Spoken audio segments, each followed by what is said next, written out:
இது ஒரு ஈமானை பற்றிய ஆய்வு தொடர் 1. ஈமான் கொள்ளும் விதம். ஈமான் கொள்வதில் நபிகள் நாயகம் ஸல்லல்லாஹு அலைஹி வஸல்லம் அவர்கள் கற்றுத் தந்தவைகளை நாம் விரிவாகவும் ஒரு நிமிஷம் பதிவிற்கு தகுந்தாற்போல் பார்ப்போம். அல்லாஹுவை கொண்டு நம்பிக்கை ஈமான் கொள்ளுதல் என்பதை பற்றிய ஆய்வாகும்.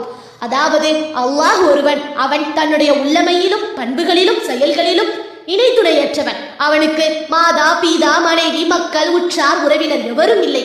ஊன் குடிப்பு உறக்கம் மறதி அழுகை சிரிப்பு நோய் சுகம் இவை எதுவும் அவனுக்கு கிடையாது.